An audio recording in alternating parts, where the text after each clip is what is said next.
بسم اللہ الرحمن الرحیم۔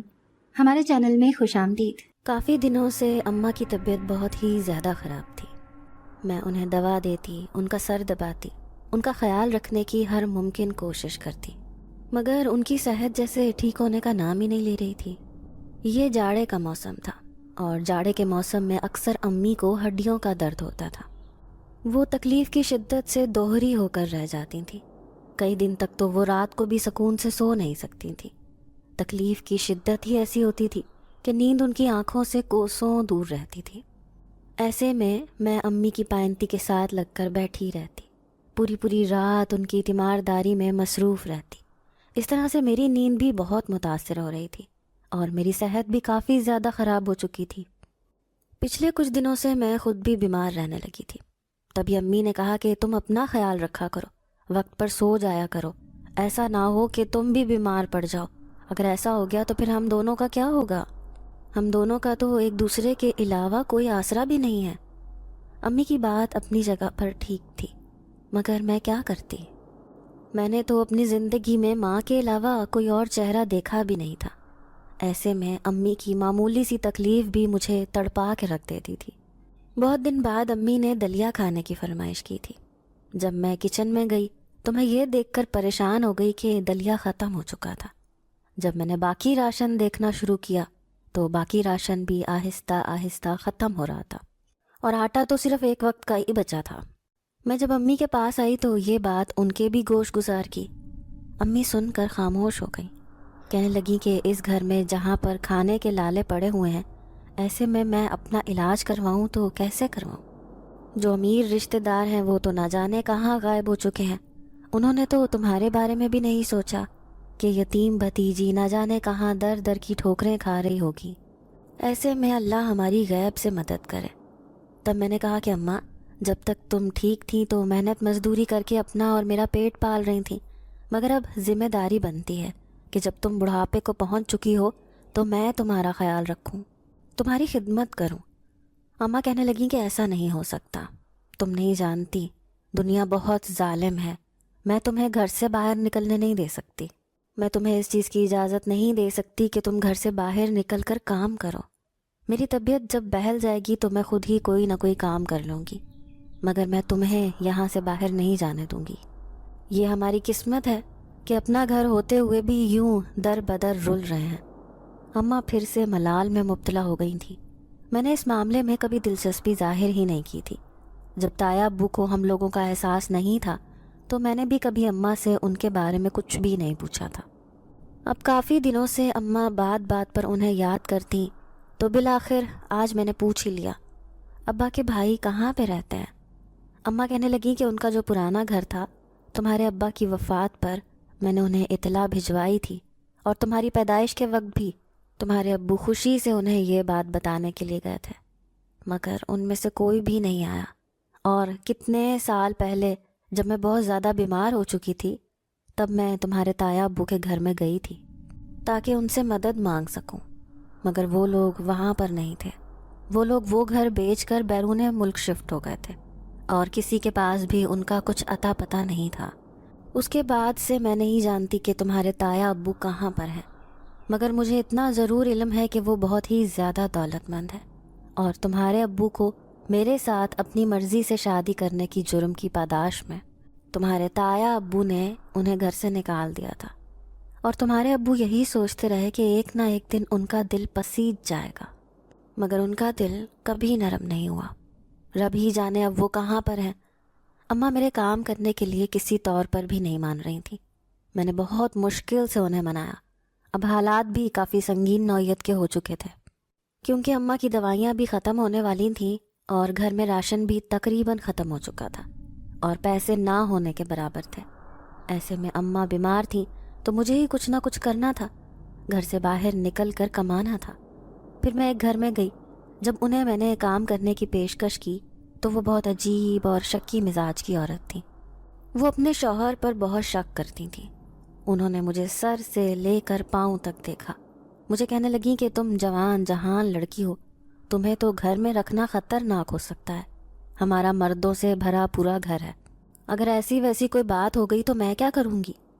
اس کی بات سن کر مجھے غصہ تو بہت آیا، مگر میں مجبور تھی، اور اسی وجہ سے میں نے اپنے لب سی لیے اور اس کے گھر سے نکل آئی۔ کام کے لیے پھر ایک اور گھر پہ پہنچی تو اس کی مالکن بہت اچھی تھی۔ انہیں بھی آج کل کی ملازموں سے بہت ہی خدشات تھے، مگر انہوں نے مجھے کام پر رکھ لیا۔ میری مجبوری کے بارے میں سن کر مجھے کچھ پیسے بھی ایڈوانس کی مد میں دے دیے۔ گھر آ کر میں نے اماں کو باجی کے بارے میں بتایا کہ بہت اچھی ہیں۔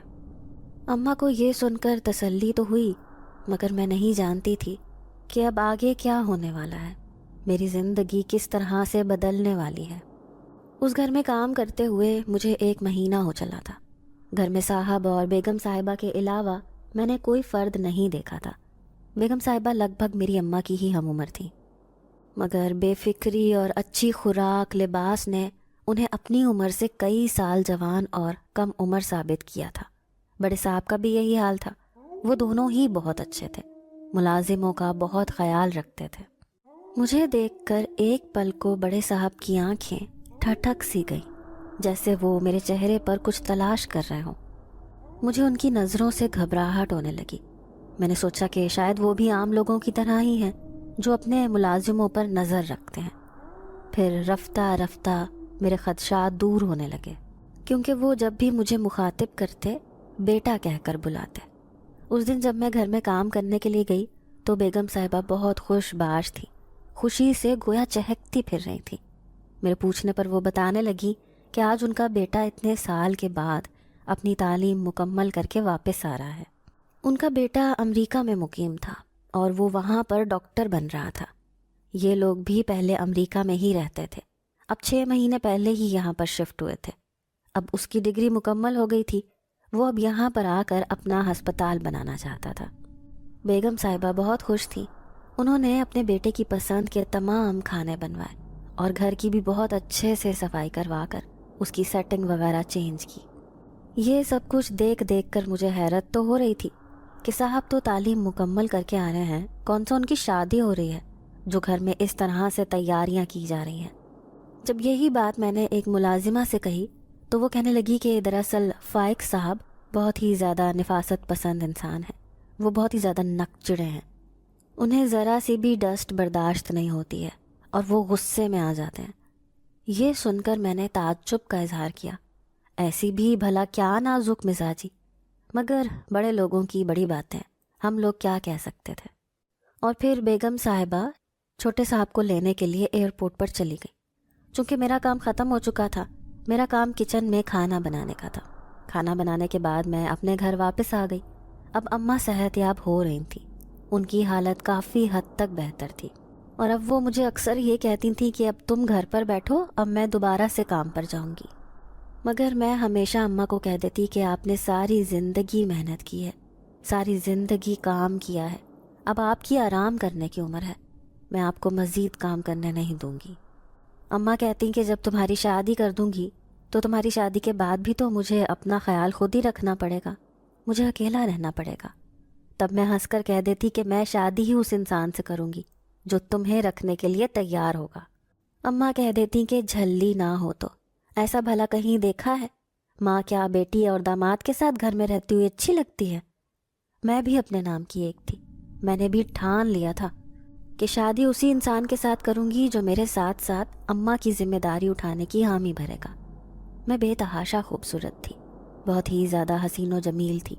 مجھے دیکھ کر کوئی بھی یہ نہیں کہہ سکتا تھا کہ میں ایک عام سی ملازمہ ہوں، ایک عام سے محلے میں رہنے والی لڑکی ہوں۔ اگر میں اچھا پہن اوڑھ لیتی تو میں ان کوٹھیوں میں رہنے والی بیگموں سے زیادہ حسین لگتی تھی۔ اماں کہتی تھی کہ اگر تمہارے باپ کو اس کے گھر والے قبول کر لیتے تو آج تم بھی کسی کوٹھی میں بیگم صاحبہ بن کر زندگی گزار رہی ہوتی۔ اس دن اماں کو ڈاکٹر سے چیک اپ کروانے کے بعد جب میں کام پر آئی تو آج بیگم صاحبہ کا موڈ بہت زیادہ خوشگوار تھا۔ وہ سامنے صوفے پر نت نئے ملبوسات بکھیرے بیٹھی تھیں۔ مجھے دیکھ کر کہنے لگی، آؤ ریشما، میں تمہارا ہی انتظار کر رہی تھی، یہ دیکھو یہ کتنے اچھے اچھے پرنٹس ہیں، یہ میں نے سب تمہارے لیے نکالے ہیں۔ اتنے اچھے اور خوبصورت کپڑے دیکھ کر میری آنکھیں تو پھٹی کی پھٹی رہ گئیں۔ وہ بالکل نئے تھے، ان کو شاید بیگم نے ایک بار یا شاید ایک بار بھی استعمال نہیں کیا تھا، اور وہ نئے نکور کپڑے بیگم صاحبہ میرے حوالے کر رہی تھی۔ یہ بات مجھے خوشی کے بجائے دکھ سے دوچار کر گئی۔ مجھے کسی کی اترن پہننا اچھا نہیں لگتا تھا، مگر یہ بات بیگم صاحبہ کو کہہ کر میں انہیں ناراض نہیں کر سکتی تھی۔ بیگم صاحبہ ایک سوٹ میرے سامنے لہرا کر کہنے لگی کہ یہ ابھی پہن لو، اور میں نے بھی ان کا دل رکھنے کے لیے وہ کپڑے لیے اور اسٹور میں جا کر کپڑے بدلنے لگی۔ یہ اسٹور باقی گھر سے قدرے الگ تھلگ بنا ہوا تھا اور اس کا دروازہ زیادہ تر بند ہی رہتا تھا۔ گو کہ اس کے دروازے پر تالا نہیں تھا، مگر ہر وقت اس کے دروازے پر کنڈی لگی رہتی تھی۔ جب کبھی اس کی صفائی کی جاتی تو تبھی اس کو کھولا جاتا، عموماً طور پر یہ بند ہی رہتا تھا۔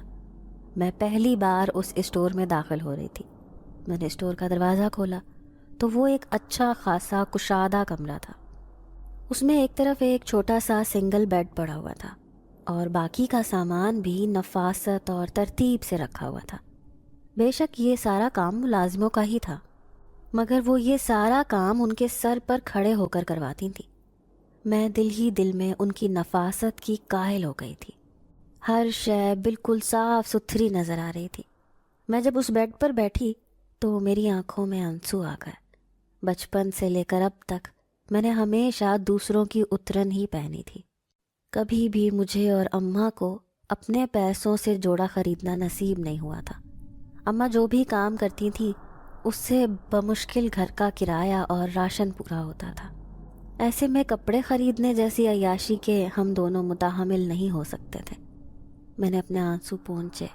اب میں دروازہ بند کرنے کی نیت سے پلٹنے ہی لگی تھی کہ ایک دم سے دروازہ اپنے آپ بند ہو گیا۔ میں ہک تک رہ گئی کہ یہ کیا ہوا، دروازہ اپنے آپ کیسے بند ہو سکتا ہے۔ میں نے دروازہ کھولنے کی کوشش کی۔ میں نے دونوں ہاتھوں سے پکڑ کر دروازے کو اپنی طرف کھینچا، مگر دروازہ تو کھلنے کا نام ہی نہیں لے رہا تھا۔ اب تو میں خوف زدہ ہو گئی۔ میں دروازے کو زور زور سے پیٹنے لگی۔ مجھے ایسے لگ رہا تھا جیسے میری آواز اس بند کمرے میں ہی گونج کے رہ گئی ہو۔ اب کی بار مجھے ایسا محسوس ہوا جیسے کوئی میرے پیچھے کھڑا ہے۔ جب میں نے پلٹ کر دیکھا تو وہاں پر کوئی بھی نہیں تھا۔ میں بہت ہی زیادہ ڈر چکی تھی اور اب میں دونوں ہاتھوں سے دروازہ پیٹنے لگی۔ تھوڑی ہی دیر کے بعد کسی نے دروازہ کھولا تو میری سانس میں سانس آئی۔ وہ شبو تھی، اس گھر کی ملازمہ۔ مجھے کہنے لگی کیا بات ہے، تم نے اس قدر شور کیوں مچایا ہوا ہے؟ میں نے اسے کہا کہ دروازہ اپنے آپ بند ہو گیا تھا، کھل ہی نہیں رہا تھا۔ شبو کہنے لگی تم بھی پاگل ہو گیا، تم اس اسٹور میں کیوں آئی؟ میں نے شبو کے انداز پر غور کیے بغیر اس سے کہا کہ میں یہاں پر کپڑے بدلنے کے لیے آئی تھی۔ بیگم صاحبہ نے مجھے کپڑے پہننے کے لیے کہا تھا۔ وہ اپنے سر پر ہاتھ مار کر بولی، ارے پاگل، تم نہیں جانتی یہ کمرہ پراسرار ہے، یہاں پر کوئی بھی نہیں آتا جاتا، تمہیں اس کمرے میں نہیں آنا چاہیے تھا۔ شبو کی بات پر میں زور سے ہنس پڑی۔ کہنے لگی کیا مطلب تمہارا؟ مجھے پتا ہے کہ یہ کسی کی شرارت ہوگی، باہر سے تم نے یا کسی اور نے دروازہ بند کر دیا ہوگا اور مقصد مجھے ڈرانا ہوگا۔ شبو کانوں کو ہاتھ لگاتے ہوئے بولی، خدا کو مانو، میں نے کیوں ایسا کرنا ہے بھلا؟ میں تو تمہاری آواز سن کے یہاں پر آئی ہوں۔ ہاں یہ ہو سکتا ہے کہ اور کسی نے ایسا کیا ہو، مگر میں نے کسی کو بھی یہاں پر آتے جاتے نہیں دیکھا۔ میں نے شبو کو کہا کہ یہ سب کتابی باتیں ہیں، ان باتوں کا حقیقت سے کوئی تعلق نہیں، میں ان باتوں کو نہیں مانتی، اور ویسے بھی جنات کا انسانوں میں کیا کام، وہ اپنی الگ دنیا میں رہتے ہیں۔ اس کے بعد میں دوبارہ سے اسی اسٹور روم میں گھس گئی اور کپڑے چینج کرنے کے بعد جب میں نے خود کو اسٹور روم میں لگے آئینے میں دیکھا تو میں خود کو پہچان ہی نہیں سکی۔ یہ جو سوٹ میں نے پہنا تھا یہ کالے اور آتشی گلابی رنگ کا امتزاج تھا اور یہ بہت ہی زیادہ خوبصورت سوٹ تھا۔ میں نے زندگی میں پہلی بار اتنا قیمتی سوٹ پہنا تھا۔ اب میں خود کو پہچان ہی نہیں پا رہی تھی۔ کتنی دیر تک میں خود کو آئینے میں دیکھتی رہی، اور جب میں اس کمرے سے باہر نکلی تو ایک پل کو شبو اور باقی ملازمائیں بھی مجھے دیکھ کر ٹھٹک کر رہ گئیں۔ ان کی آنکھوں میں میرے لیے واضح طور پر ستائش تھی۔ بیگم صاحبہ بھی اپنی کسی سہیلی کے گھر میں جا چکی تھی اور میرا کام تو کھانا بنانے تک کا تھا، اس کے بعد ہی میں اپنے گھر واپس جا سکتی تھی۔ جب میں کچن میں کھانا بنا رہی تھی تو اچانک سے کسی نے میرے کان کے پاس آ کر زور سے ہاؤ کی۔ میں ایک دم اچھل پڑی کیونکہ میں ابھی تک اسی بارے میں ہی سوچ رہی تھی کہ کمرے کا دروازہ باہر سے کس نے بند کیا اور ایک دم کسی کے اس طرح سے ڈرانے پر میں سچ مچ میں ہی ڈر گئی، اور جب میں نے پلٹ کر اسے دیکھا تو ہم دونوں ایک دوسرے کو یک ٹک دیکھتے رہ گئے۔ کتنے ہی پل گزر گئے، ہم دونوں پلکیں تک نہیں جھپکا پا رہے تھے۔ میں نے اپنی زندگی میں پہلی بار ایسی مردانہ وجاہت دیکھی تھی، تو اس نے بھی ایسا ملکوتی حسن اپنی زندگی میں پہلی بار ہی دیکھا تھا۔ وہ ساری زندگی امریکہ جیسے ملک میں گزار کر آیا تھا، جہاں پر خوبصورتی کی کمی نہیں تھی، مگر اس کے باوجود وہ مجھے دیکھ کر ٹھٹک گیا تھا، رک گیا تھا، اپنی نظروں کو پلٹنا بھول گیا تھا۔ میں نے بھی بہت مشکل سے اپنی منتشر دھڑکنوں کو سنبھالا اور دوبارہ سے کھانا بنانے لگی۔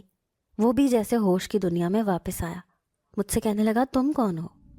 میں نے اسے کوئی بھی جواب نہیں دیا، اور اس وقت تو میں خود سے بھی نظریں چرا رہی تھی، کیونکہ اپنے دل کی بدلتی ہوئی حالت مجھے بہت پریشان کر رہی تھی۔ مجھے خاموش دیکھ کر وہ دوبارہ سے کہنے لگا کہ تم کون ہو؟ تب میں نے یک لفظی جواب دیا، ملازمہ۔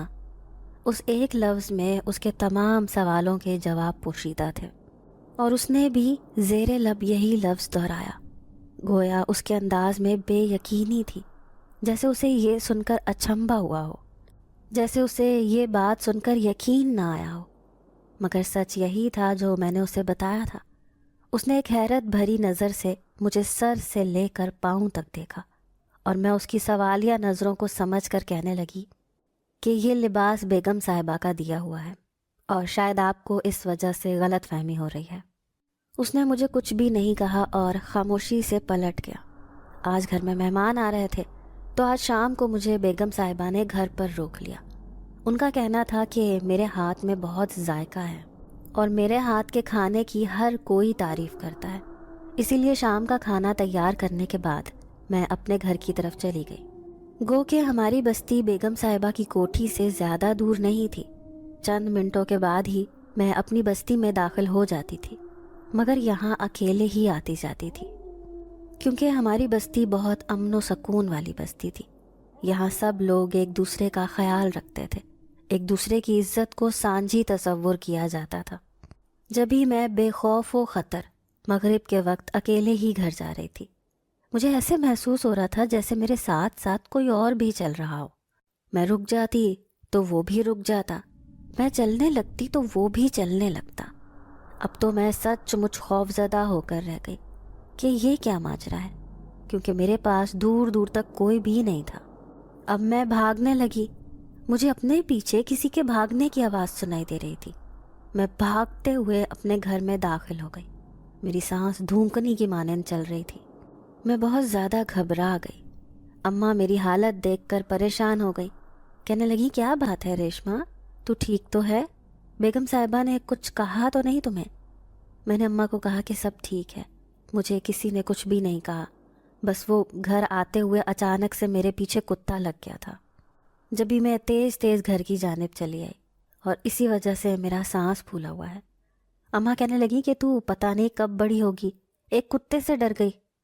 اگر زمین سے پتھر اٹھا کر اس کی طرف پھینک دیتی تو وہ کتا وہیں سے بھاگ جاتا، مگر تیرا یہ ڈر نہ جانے کب نکلے گا۔ گھر میں آنے کے بعد میں نے اماں کے لیے پرہیزی کھانا بنایا۔ مجھے خود بالکل بھی بھوک نہیں تھی، اسی لیے میں نے بنا کھانا کھائے بستر پر لیٹ گئی۔ جیسے ہی میں نے آنکھیں بند کی، اسی شخص کا سراپا میری آنکھوں کے سامنے گھوم گیا، اور میں اس کے خیالوں میں کھو گئی، اور خود سے میں نے یہ اقرار کر لیا کہ شاید میں اس کی پہلی نظر کے طلسم میں گرفتار ہو گئی تھی۔ اب میں جب بھی بیگم صاحبہ کی کوٹھی پر جاتی تو فائق صاحب عموماً صحن میں ٹہل رہے ہوتے تھے۔ مجھے ایسا لگتا تھا جیسے وہ میرا انتظار کر رہے ہوتے تھے، اور مجھے دیکھ کر چونک پڑتے تھے۔ ان کی آنکھوں میں جیسے ٹھنڈک اتر آتی تھی۔ وہ مجھے کچھ کہتے نہیں تھے، مگر اپنے رویے سے اس بات کا احساس دلاتے تھے کہ میں ان کے لیے بہت خاص ہوں۔ میں اپنی اوقات جانتی تھی کہ میں ایک نوکرانی تھی، اور نوکرانی سے زیادہ میں کوئی حیثیت نہیں رکھتی تھی۔ فائق صاحب کی نظر التفات مجھے ہواؤں میں اڑانے کے لیے کافی تھی، مگر میں جانتی تھی کہ میں ایک غریب خاندان کی لڑکی ہوں، میں ان کے گھر میں ملازمہ ہوں، میں کبھی بھی اس گھر کی مالکن نہیں بن سکتی، کبھی بھی ان کی برابری نہیں کر سکتی، اسی لیے میں خود کو زیادہ اونچے خواب دیکھنے سے روک لیا کرتی تھی۔ اسی دن شام کو جب میں اپنے گھر واپس آ رہی تھی تو فائق صاحب نے چھپکے سے میرے ہاتھ میں ایک چھوٹا سا موبائل رکھ دیا۔ اسے دیکھ کر میں پریشان ہو گئی، انہیں کہنے لگی کہ میں اس کا کیا کروں۔ انہوں نے مجھے اشارے سے خاموش رہنے کا کہا اور کہنے لگے کہ میں رات کو کال کروں گا۔ اب تو میں سچ مچ گھبرا چکی تھی، اگر یہ اماں کو پتہ چل گیا تو وہ نہ جانے میرے ساتھ کیا کرے گی، ان کا اعتبار ٹوٹ جائے گا۔ اور دوسری طرف میں دل کے ہاتھوں مجبور تھی، میں یہ دیکھنا چاہتی تھی کہ نہ جانے فائق صاحب مجھ سے کیا بات کرنا چاہتے ہیں۔ آدھی رات کو اماں کے سونے کے بعد جب میرے موبائل پر بیل بجنا شروع ہوئی تو میں چپکے سے کمرے سے باہر نکل آئی۔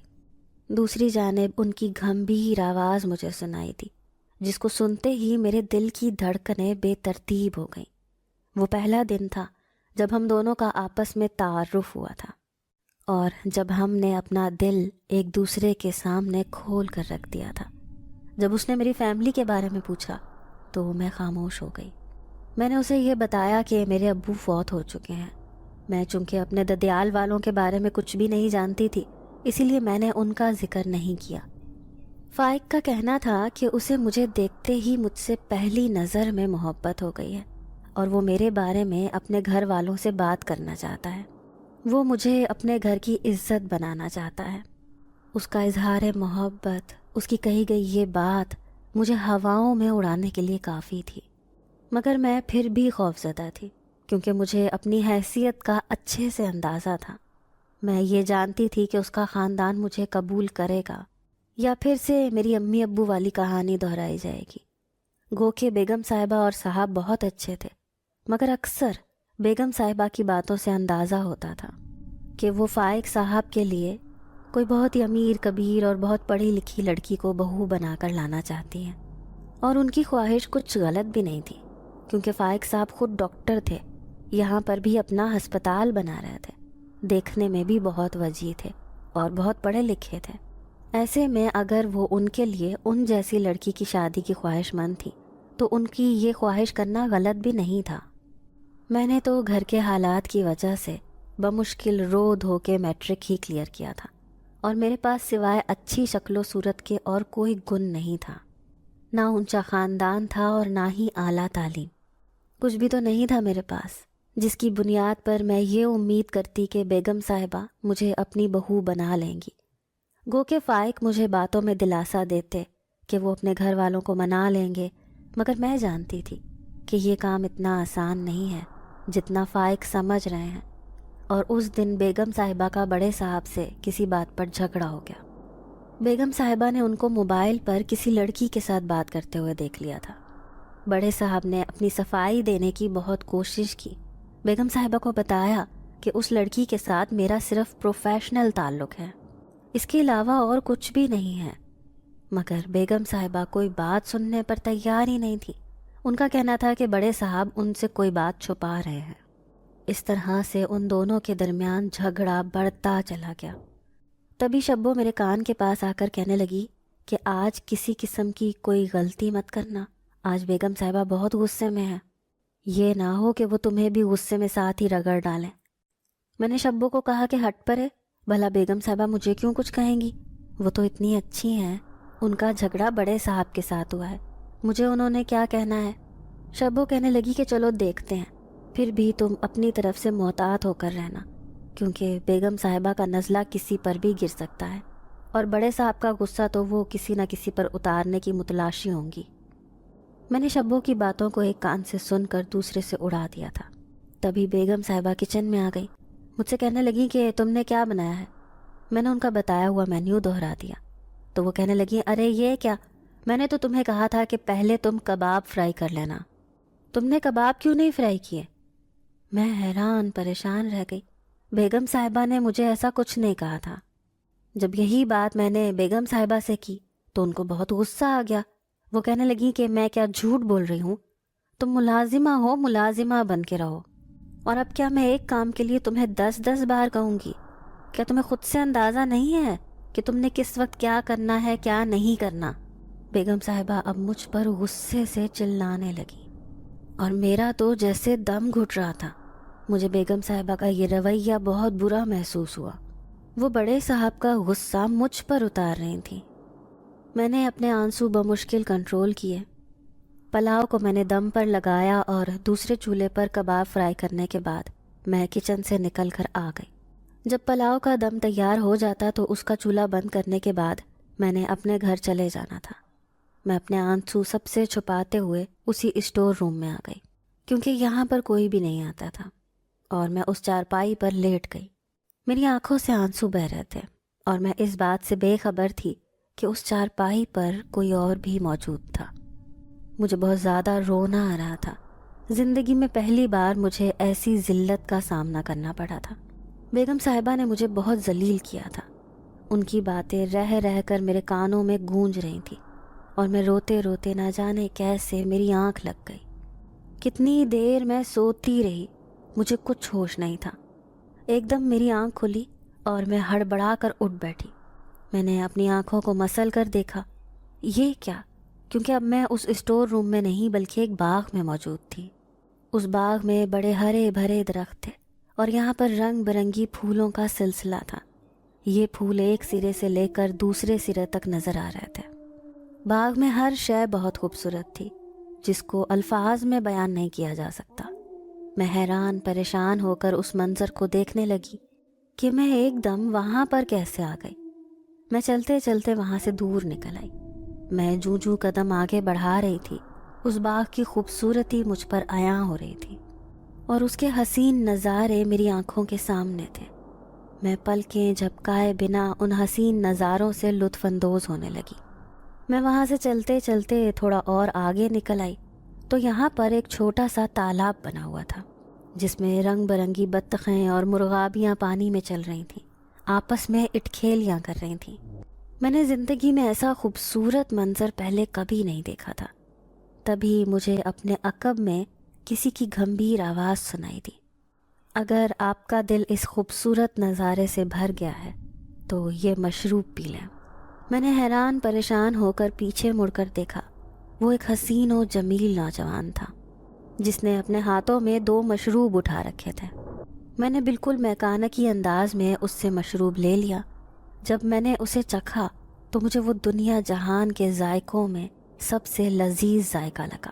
وہ مجھے مسکراتے ہوئے دیکھ رہا تھا۔ اسے دیکھ کر میں جیسے ہوش کی دنیا میں واپس آئی اور اس سے کہنے لگی کہ یہ سب کیا ہے؟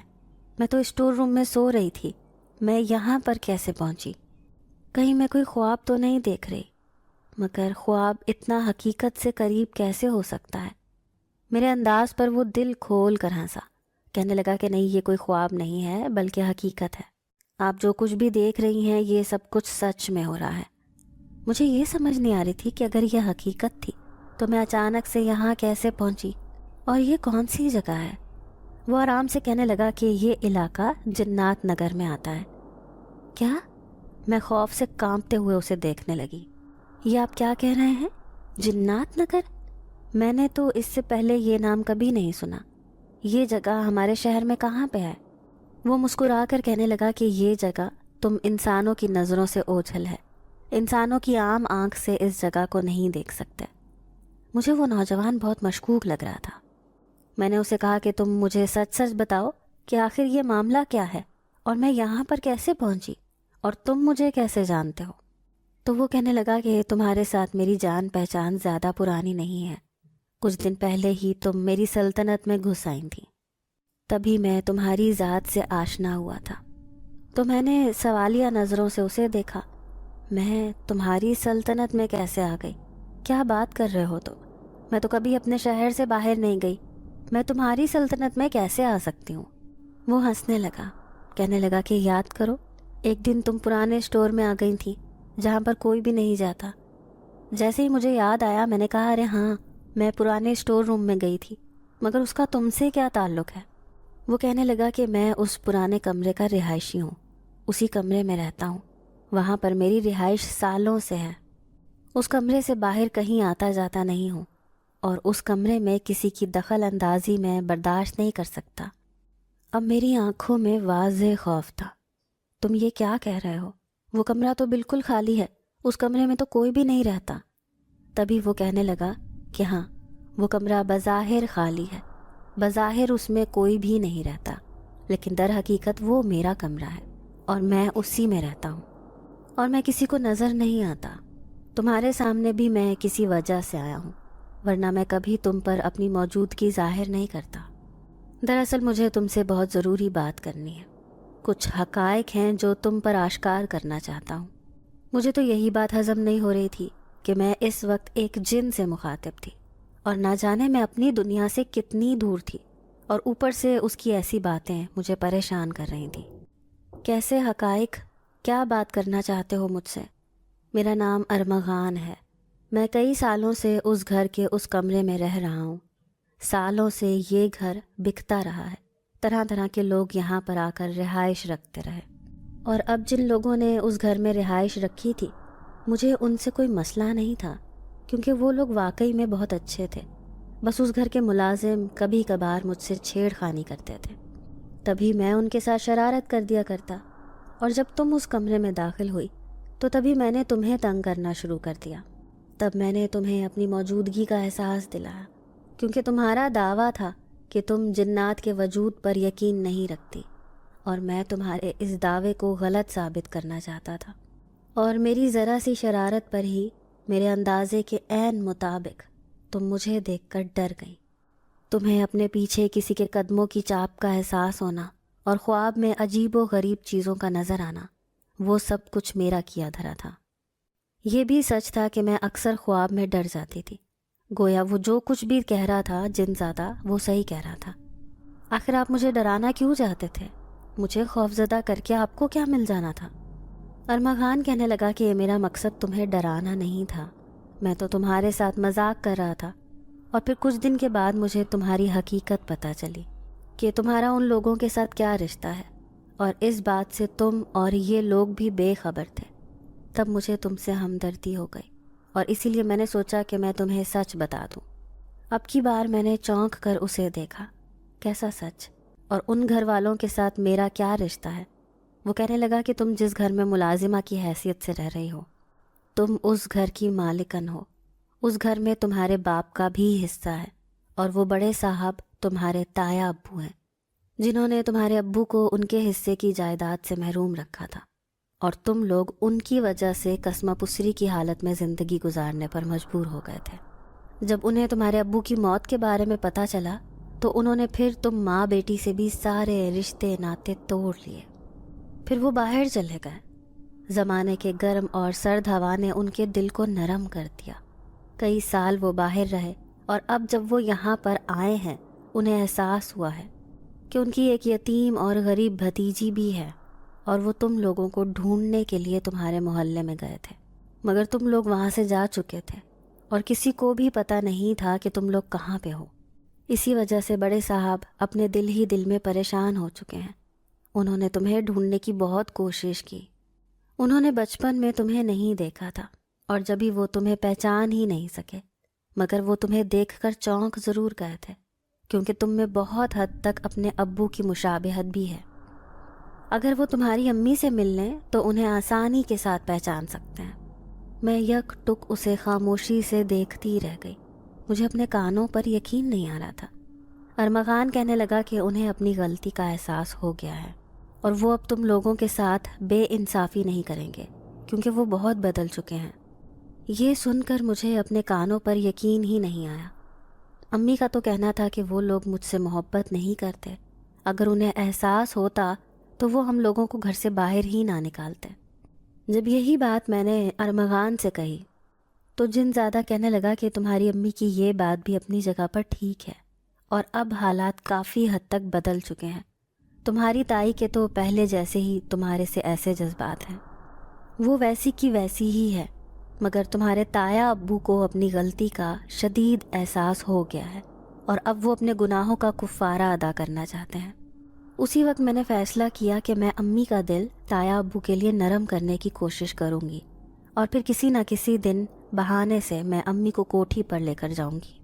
کتنی دیر میں اس جن زادے کے ساتھ باتیں کرتی رہی، مجھے وقت گزرنے کا احساس ہی نہیں ہوا، ایک دم جیسے میں ہوش میں آ گئی۔ کافی دیر جب گزر گئی تو میں پریشان ہو گئی اسے کہنے لگی کہ بیگم صاحبہ مجھے ڈھونڈ رہی ہوں گی اور میں تو اس وقت یہاں پر ہوں، اگر انہوں نے مجھے وہاں سے غائب پایا تو غصہ کریں گی، ایسا نہ ہو کہ چاول بھی جل چکے ہوں۔ میری بدحواسی دیکھ کر وہ مسکرانے لگا۔ فکر مت کرو، ایسا ویسا کچھ بھی نہیں ہوگا، تمہاری دنیا کے وقت میں اور ہماری دنیا کے وقت میں بہت فرق ہے، اور یہاں پر تمہیں اتنا وقت گزر گیا ہے مگر وہاں پر ابھی ایک لمحہ ہی گزرا ہوگا، اس لیے تمہیں پریشان ہونے کی ضرورت نہیں ہے۔ مگر میری بے چینی کو دیکھ کر پھر اس نے مجھے میری دنیا میں واپس پہنچا دیا۔ جب میں نے آنکھ کھولی تو میں اسی کمرے میں ہی تھی۔ میری گھڑی پر نظر پڑی تو میں نے یہ دیکھ کر حیران رہ گئی کہ گھڑی کی سوئی ابھی تک وہیں پر کھڑی تھی جب میری آنکھ لگی تھی۔ اب تو میں سچ مچ حیران پریشان ہو گئی، مجھے اس جن ذات کی باتوں پر یقین آ گیا، مگر یہ ساری صورتحال فلمی سچویشن کا حصہ لگ رہی تھی۔ اور پھر اپنے مقررہ وقت پر میں نے دم کی ہوئی بریانی کا چولہا بند کر دیا اور ملازموں کو بتا کر اپنے گھر پر آ گئی۔ اب میرا ذہن مسلسل اسی بات میں الجھا ہوا تھا کہ اماں کی بڑے صاحب سے کیسے ملاقات کرواؤں، کیونکہ اماں کی طبیعت بہت ہی زیادہ خراب تھی، وہ چلنے پھرنے سے قاصر تھیں۔ ان دنوں فائق کی کال بھی نہیں آ رہی تھی، وہ آج کل اپنا ہسپتال بنانے میں مصروف تھا اور رات گئے تک گھر واپس آتا تھا۔ اس دن بیگم صاحبہ کے کچھ مہمانوں نے آنا تھا۔ شام کو جب میں گھر واپس جانے لگی تو بیگم صاحبہ نے مجھے روک لیا، کہنے لگیں کہ تم مہمانوں کے لیے اچھا سا کھانا پہلے تیار کر لو، اس کے بعد ڈرائیور تمہیں گھر چھوڑ آئے گا۔ میں نے بیگم صاحبہ کو کہا کہ اماں پریشان ہو جائیں گی اگر میں لیٹ گھر پہنچی تو۔ بیگم صاحبہ کہنے لگیں کہ کچھ بھی نہیں ہوتا، فکر مت کرو، میں ڈرائیور کے ہاتھ پیغام بھجوا دوں گی کہ تم لیٹ آ جاؤ گی، وہ پھر پریشان نہیں ہوں گی، تمہیں کچھ نہیں کہیں گی۔ مگر اس کے بعد بیگم صاحبہ مہمانوں کے ساتھ مصروف ہو گئی اور وہ اس بات کو بالکل ہی بھول گئی کہ انہوں نے اماں کو پیغام بھجوانا تھا۔ میں اس لیے اطمینان سے اپنے کام میں مصروف رہی جب ہی باہر اچانک سے عجیب سے شور کی آوازیں سنائی دینے لگی۔ ایسے لگ رہا تھا جیسے کچھ لوگ آپس میں زور زور سے بحث کر رہے ہوں۔ پہلے تو میں نے سوچا کہ باہر جا کر دیکھوں، مگر پھر میں بیگم صاحبہ کے متوقع ڈانٹ سے گھبرا کر وہیں پر کھڑی رہی اور اپنے کام میں مگن رہی، جب اچانک مجھے اپنے کان کے پاس سرگوشی سنائی دی، ڈرائنگ روم میں جاؤ، وہاں پر بس تمہاری ہی کمی ہے۔ یہ آواز سن کر میں چونک گئی کیونکہ اسی جن زادے کی آواز تھی۔ میں حیران پریشان ہو گئی، آگے پیچھے پلٹ کر دیکھنے لگی مگر وہ کہیں پر نظر نہیں آ رہا تھا۔ تبھی وہ کہنے لگا، تمہاری اماں یہاں پہنچ گئی ہیں، اب وہ ایک دوسرے سے گلے شکوے کرنے میں مصروف ہیں۔ یہ بات سن کر میں حیران رہ گئی، جلدی سے میں بھی ڈرائنگ روم میں چلی گئی۔ ڈرائنگ روم کے دروازے سے داخل ہوئی تو اندر کا منظر بہت ہی زیادہ جذباتی تھا۔ امی اور بڑے صاحب بہت زیادہ رو رہے تھے۔ بڑے صاحب امی سے بار بار کہہ رہے تھے کہ میں نے آپ لوگوں کو بہت ڈھونڈا مگر آپ لوگ نہ جانے کہاں گم ہو گئے تھے۔ اماں کہنے لگیں کہ تمہارے بھائی کتنا وقت بیمار رہے، بیماری کے عالم میں وہ تڑپتے رہے، تمہارے منتظر رہے، مگر تم ان سے ملنے کے لیے بھی نہیں آئے، اور وہ یہی غم لیے اس دنیا سے رخصت ہو گئے۔ بڑے صاحب کہنے لگے کہ یہ بہت برا ہوا، مجھے ساری زندگی یہ غم ستاتا رہے گا کہ میں اپنے بھائی کے آخری وقت میں اس کے ساتھ نہیں تھا۔ آپ کیا جانے کہ میرے پچھتاوے کتنے بڑے ہیں۔ پھر بڑے صاحب نے مجھے اپنے پاس بٹھایا، کہنے لگے کہ یہ ہماری بیٹی جو اس گھر میں اس جائیداد میں برابر کی حصے دار ہے اور جو اس گھر کی مالک بھی ہے، مگر مالک ہوتے ہوئے بھی یہ ملازمہ کی سی زندگی گزار رہی تھی۔ میں چونکہ پہلے ہی حقیقت جان چکی تھی، اسی لیے مجھے اب ان کی کسی بات میں کوئی دھچکا نہیں لگ رہا تھا۔ جب میں نے فائق کو دیکھا تو وہ آنکھوں میں حیرانگی لیے یک ٹک مجھے ہی دیکھ رہا تھا اور اس کے چہرے پر میں نے سکون اترتا ہوا دیکھا تھا۔ وہ یہ سوچ کر ہی پریشان تھا کہ وہ اپنے ماں باپ سے میرے ساتھ شادی کی بات کیسے کرے گا، اور اب جب میں اس کی رشتہ دار نکل آئی تو اب اس کے لیے اگلا معاملہ آسان ہو گیا تھا۔ بڑے صاحب نے کہا کہ آپ لوگوں کو کہیں بھی جانے کی ضرورت نہیں، آپ لوگ اسی گھر میں ہی رہیں گے۔ اگر معاملہ صرف اماں کا ہوتا تو وہ شاید انکار کر دیتی، مگر ان کے سامنے میرا مستقبل زیادہ اہم تھا، اور وہ جانتی تھی کہ تایا کے سائے کی شفقت میں وہ مجھے بہتر طریقے سے رخصت کر کے اپنے فرض کو ادا کر سکتی ہیں۔ اسی لیے میں اور امی اپنا ضروری سامان لے کر تایا ابو لوگوں کے ساتھ ان کے گھر میں شفٹ ہو گئے۔ ان کا رویہ میرے ساتھ تو پہلے سے ہی بہت اچھا تھا، مگر اب جب سے انہیں یہ پتہ چلا کہ میں ان کے بھائی کی بیٹی ہوں تو وہ میرے ساتھ بہت محبت سے پیش آنے لگے، میرا بہت خیال رکھنے لگے اور ایک دن امی نے ان سے میرے بارے میں بات کی کہ وہ مجھے جلد سے جلد اپنے گھر کا کر دینا چاہتی ہیں۔ تبھی تایا ابو کہنے لگے کہ آپ اس کی طرف سے بے فکر ہو جائیں، کیونکہ یہ اب سے میری بیٹی ہے، اس کی شادی میرے بیٹے فائق سے ہوگی۔ یہ خبر جہاں میرے لیے حیران کن تھی، وہیں فائق کو بھی یہ خبر سن کر خوشگوار حیرت کا سامنا کرنا پڑا، کیونکہ ہم دونوں ہی اپنی جگہ پر انہی سوچوں میں گم رہتے تھے کہ آخر ہماری محبت کا کیا انجام ہوگا۔ مگر اللہ کی کرنی ایسی ہوئی کہ تایا ابو لوگوں نے خود ہی رشتے کی بات چھیڑ دی اور ہمیں کسی کو منانے کی ضرورت نہیں پڑی۔ اب زندگی میرے لیے جیسے پھولوں کی سیج بن کے رہ گئی تھی۔ میری فائق کے ساتھ شادی ہو گئی اور اب میں اس گھر میں پورے مالکانہ حقوق کے ساتھ رہتی تھی۔ میرے ہاتھ کا بنا ہوا کھانا سب لوگ ہی پسند کرتے تھے۔ کھانا میں ابھی بھی خود ہی بناتی تھی، مگر ملازمہ کی حیثیت سے نہیں بلکہ مالکن کی حیثیت سے، اور پورے اعتماد کے ساتھ میں اب اس گھر میں رہتی تھی۔ مجھے اپنی قسمت پر رشک آنے لگا تھا، کیونکہ میرا شوہر بھی میرے ساتھ بہت مخلص تھا اور اماں کی تو جیسے ساری پریشانیاں ختم ہو گئی تھیں۔ میں جی بڑھ کر ان کی خدمت کرتی، روزانہ اسی اسٹور روم میں جاتی، اپنے ہاتھوں سے اس اسٹور کی صفائی کرتی اور کتنی دیر تک اس جن زادے کے ساتھ باتیں کرتی رہتی۔ پچھلے کچھ دنوں سے میں بلا ناغہ اسٹور روم میں جا رہی تھی، مگر وہ جن زادہ مجھے کہیں بھی نظر نہیں آ رہا تھا۔ ایک دن جب میں صفائی کر کے جانے لگی تو مجھے وہی مانوس آواز سنائی دی۔ جب میں نے پلٹ کر دیکھا تو وہ جن زادہ چارپائی پر بیٹھا ہوا تھا، مسکراتی ہوئی نظروں سے مجھے دیکھ رہا تھا۔ میرا حال چال پوچھنے کے بعد مجھ سے کہنے لگا کہ میں اپنی دنیا میں ہمیشہ کے لیے واپس جا رہا ہوں۔ مجھے اس بات کی خوشی ہے کہ تم اپنی زندگی میں خوش ہو، تمہاری پریشانیاں اور مشکلات دور ہو چکی ہیں۔ اس کی یہ بات سن کر مجھے دھچکا لگا۔ وہ اپنی دنیا میں جا رہا تھا، اس کا مطلب یہ تھا کہ اب میں اسے کبھی بھی نہیں دیکھ سکتی۔ یہ سن کر میری آنکھوں میں آنسو آ گئے۔ وہ کہنے لگا کہ تم نے صحیح کہا تھا، جنات کی اپنی دنیا ہوتی ہے اور میرے قبیلے والے مجھے واپس اپنی دنیا میں بلا رہے ہیں۔